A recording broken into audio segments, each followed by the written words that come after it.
E o Codex provavelmente não é possível provar isso, tá ok? Não é possível provar cabalmente, mas é muito possível, é muito provável que tenha sido inaugurado por aqueles que organizaram os primeiros evangelhos, aqueles que receberam os textos originais e buscaram um meio melhor de preservar o texto por mais tempo e torná-los mais fáceis de transporte, tá ok?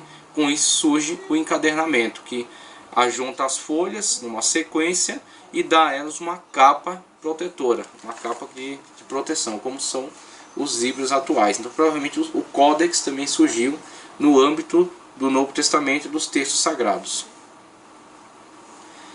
Agora a ordem de agrupamento das epístolas, página 50. A ordem de apresentação das epístolas paulinas em nosso atual Novo Testamento depende das dimensões, a começar pela mais longa, Romanos, terminando pela mais curta, Filemon, excetuando-se apenas as epístolas pastorais de 1 e 2 Timóteo, que interrompem esse arranjo imediatamente antes da epístola a Filemon. Então temos aí na classificação das epístolas, temos as epístolas neotestamentárias, estão basicamente organizadas por ordem de tamanho, tá ok? Então esta não é a ordem cronológica, mas basicamente uma ordem de tamanho, sendo agrupadas num grande conjunto das cartas paulinas em primeiro momento, depois as cartas universais, as 13 cartas paulinas, as 7 cartas universais, as 3 cartas pastorais de Paulo e mais a carta aos Hebreus de autoria desconhecida. Então temos basicamente a organização das epístolas do Novo Testamento desta forma. E na página 51 fala acerca do propósito. O apóstolo Paulo escreveu essas epístolas visando auxiliar os pastores no que diz respeito ao governo da igreja do Senhor Jesus em suas respectivas jurisdições. Elas foram escritas visando 3 propósitos principais. Primeiro foi combater as heresias que atacavam as igrejas da época. Segundo foi encorajar os pastores a nomear homens espirituais verdadeiramente vocacionados, homens dotados de uma moralidade exemplar e, acima de tudo, homens comprometidos com a obra de Deus e desprovidos de sentimentos egoísticos. O terceiro foi mostrar a necessidade do ensino a viver em amor e piedade pautado nos princípios cristãos. Esse propósito tem paralelo com outros pontos principais nas demais epístolas do apóstolo Paulo, provando assim que as epístolas pastorais são de autoria deste apóstolo. Então vemos características que estão presentes nas diferentes epístolas e que seguem esta linha mestra do raciocínio paulino, tá, okay? que estão presentes nestas cartas, tá, okay? Nessas epístolas de autoria de Paulo. E não somente nelas, mas nas demais epístolas, tá certo? Agora as epístolas de Paulo com as características do modo de pensamento de Paulo. E as demais epístolas assim seguindo a forma de pensamento de seus autores. Então, passada essa introdução acerca das epístolas, vamos começar a tratar acerca do grupo, tá? Do primeiro grupo de epístolas, começando com as cartas paulinas. Primeiro uma visão geral acerca das cartas. Temos aí informações acerca das cartas que Paulo escreveu, o local em que escreveu e a provável data para a escrita destas cartas, tá certo? Então, ao começar pela carta aos Romanos, que é a maior delas, temos o local de escrita na cidade de Corinto, tá certo? E a provável data de 54 a 58 depois de Cristo. A primeira e a segunda carta de Corinto, a primeira tendo sido escrita na terceira viagem missionária, tá certo? E a segunda carta escrita da cidade da Macedônia em resposta à reação à primeira carta, quando então Paulo recebe notícias da reação da igreja à primeira carta e, estando ele na Macedônia, escreve então a segunda carta louvando a boa atitude que eles tomaram em relação às repreensões que receberam, quando Paulo, por exemplo, fala que se alegra por terem se entristecido, mas não somente pela tristeza deles, mas porque sentiram tristeza segundo Deus. Texto maravilhoso da segunda carta de Paulo aos Coríntios. Provavelmente no ano 55 da era cristã, tá certo? A carta aos Gálatas, que inclusive envolve uma questão de interpretação muito séria, provavelmente escrita de Éfeso ou Antioquia, isso porque há 2 teses principais que trabalham sobre ela. A primeira tese diz que Paulo escreveu esta carta depois de empreender uma longa viagem onde foi por terras tanto da Grécia quanto da Ásia, tá? E depois de empreender essa longa viagem, ele escreve a carta aos Gálatas. Gálatas, que não é uma cidade específica, mas é uma região de cidades. Agora, depois das pesquisas de Sir William Ramsay, pesquisas arqueológicas que ele empreendeu através das narrativas do livro de Atos, comprovando assim a veracidade dessas narrativas e a precisão com que ele descrevia os trajetos e os locais, ele também descobriu que as cidades descritas no itinerário missionário de Paulo, por exemplo, aos Gálatas, se enquadra muito bem no âmbito da primeira viagem missionária que ele empreendeu. Então, se a tese de Ramsay, de Sir William Ramsay, estiver correta, essa carta foi escrita logo após a primeira viagem missionária pela cidade do sul da Galácia. A Galácia do Sul, não a Galácia do Norte, tá, okay? Que é uma região muito mais vasta. Então, depois da viagem da missão de Paulo pela cidade da Galácia do Sul, ele teria escrito essa carta e a data seria de provavelmente 49 depois de Cristo, e seria a carta anterior às demais. Seria então a primeira carta do Novo Testamento, segundo essa tese de Sir William Ramsay. Se não for aceita essa tese, a carta aos Tessalonicenses passa então a ser a primeira, e a carta aos Gálatas tendo sido escrita provavelmente em 52 depois de Cristo, depois de uma segunda viagem missionária muito mais longa, muito mais ampla, tá certo? Então existem essas duas teses aí que trabalham em relação à carta aos Gálatas. E aí entramos então nas cartas da prisão, tá certo? As cartas escritas na prisão em Roma, a terceira viagem, o final da terceira viagem missionária de Paulo. Então, primeiramente a carta aos Efésios, tá certo? É importante, uma mega cidade na Ásia Menor, de importância econômica, cultural, tá? Importância política, e também um grande centro missionário depois de Antioquia. Depois da grande centro missionário de Antioquia, funda-se esse centro missionário aí na cidade de Efésio, tá, ok? Então a carta aos Efésios, na cidade de Éfeso, a carta aos Efésios escrita por Paulo no período de encarceramento, tá? No primeiro encarceramento, em 62 depois de Cristo. Em Éfeso, por exemplo, onde vão trabalhar importantes personagens do Novo Testamento, Timóteo, sucessor de Paulo nesse local, e o apóstolo João encerrará também seu ministério nessa cidade, conforme a tradição, tá certo? Outra carta da prisão é Filipenses, escrita aos crentes de Filipos, uma carta em que Paulo não apresenta correções muito sérias. Então, quer dizer, uma carta muito diferente da carta de Paulo a primeira de Coríntios, tá certo? Uma carta em que Paulo traz repreensões severas, muito duras, muito pesadas, e que buscam a correção, buscam trazer a igreja para a correção do Evangelho, né? Trazer a igreja para viver em comunhão, para viver de uma forma honesta, viver de uma forma correta. Então a carta aos Coríntios, primeira carta de Paulo aos Coríntios, que é uma carta bastante diferente da carta que ele escreve aos Filipenses, aos crentes da cidade de Filipos, onde ele tece muitos elogios e muito encorajamento. A carta aos Filipenses ela está imbuída de muitos elogios e muito encorajamento a esses irmãos que tanto são úteis ao ministério do apóstolo Paulo. A cidade de Filipo, no norte da Grécia, na região da Macedônia, uma região pobre, mas mesmo assim os crentes filipenses auxiliando muito Paulo, inclusive financeiramente, tá certo? Também é uma carta da prisão, escrita entre 58 e 60 depois de Cristo. Da mesma forma que a carta aos Colossenses, inclusive uma carta escrita a uma comunidade cristã numa cidade em que Paulo não conheceu, inclusive uma cidade em que Paulo não trabalhou ministerialmente, né? Uma igreja que não foi fundada por ele, uma igreja que foi fundada por Epáfras, e Epáfras, tendo conhecimento de Paulo, se instrui com o apóstolo, tá certo?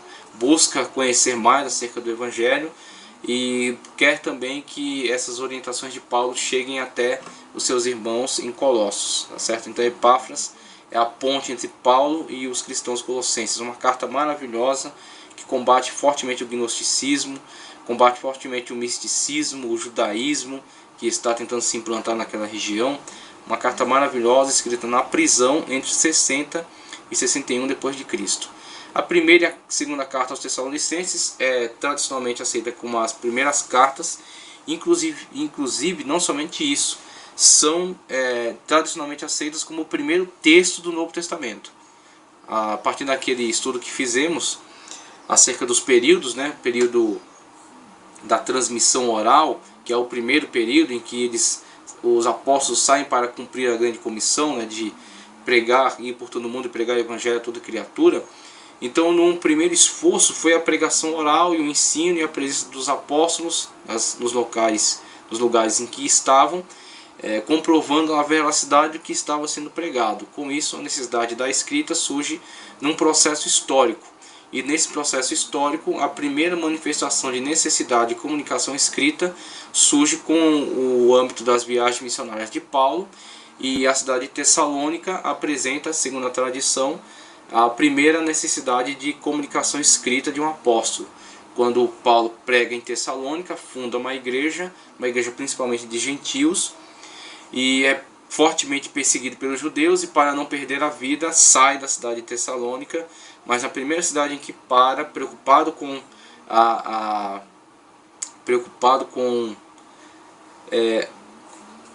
no sentido da igreja não estar ainda solidificada, preocupado no sentido da igreja ser muito recente, ser muito nova, escreve então uma carta a eles com orientações, a primeira carta e depois a segunda carta, que corrige alguns desentendimentos doutrinários, tá certo?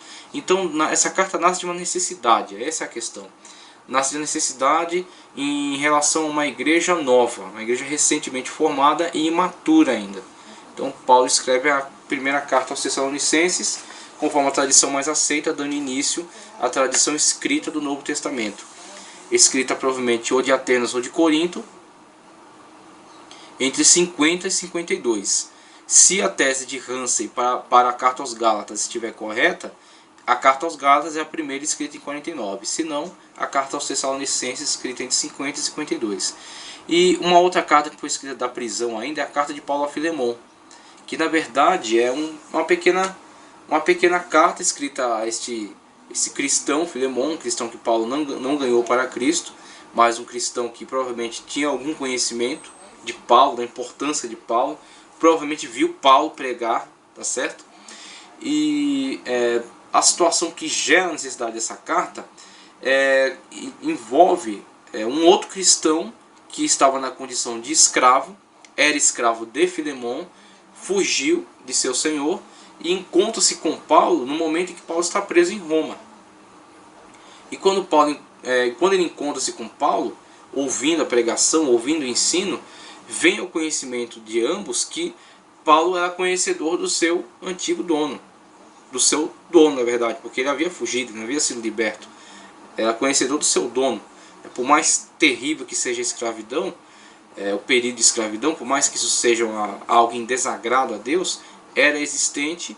E o que Paulo faz nessa carta é extraordinário, porque ele não incentiva a insurreição, simplesmente a guerra civil ou a rebelião contra os seus senhores, mas Paulo destrói a noção da escravidão por dentro, desde o seu princípio básico. O princípio básico da escravidão é que um homem é melhor do que o outro, e um homem pode ser proprietário da vida de outro homem. E Paulo não ataca a parte superficial, Paulo ataca o âmago da questão. Ele ataca a célula-mãe desta miséria, dessa desgraça que é a escravidão. Paulo, escrevendo a Filemon acerca de Onésimo, que era esse escravo fugitivo, Onésimo que estava junto com Epáfras, e volta com esta carta, a carta de Paulo a Filemon, tratando acerca da condição em que Onésimo deve ser aceito, deve ser recebido por Filemon. Paulo fala com Filemon de forma amistosa, de forma cordial, são cristãos, e ele, no desenvolvimento dessa carta, fala acerca de Onésimo e diz para que ele receba este não como um mero fugitivo, não como um mero escravo, mas como um irmão em Cristo. E a partir dessa nova ideologia, a noção da escravidão está sendo destruída, corroída por dentro.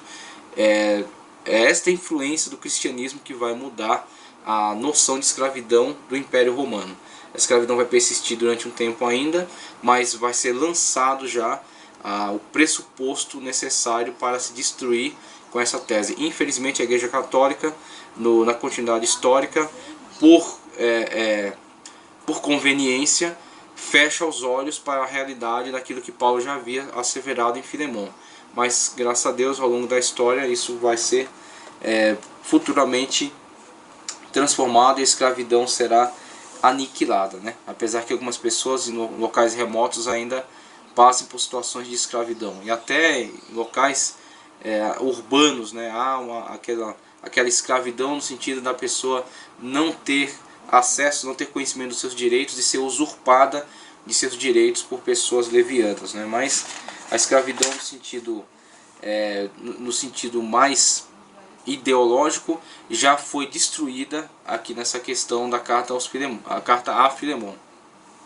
Uma carta muito importante. E finalizando esse quadro aqui, temos as cartas pastorais, primeiramente a Tito e depois 2 cartas a Timóteo.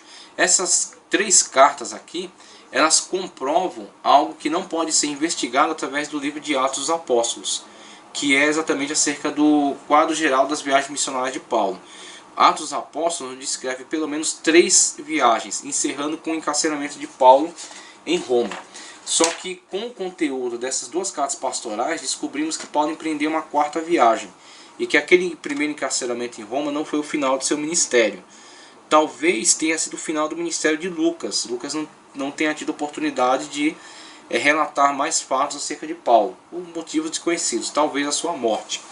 Mas essas 3 cartas, a Tito e as 2 a Timóteo, mencionam outras cidades que não foram registradas nos itinerários de Lucas. Então, por exemplo, acerca da carta de Paulo a Tito, ele fala da cidade de Nicópolis, e que pretendia se encontrar com ele. E depois na carta a Timóteo, isso é dado como realizado, como feito, como concretizado.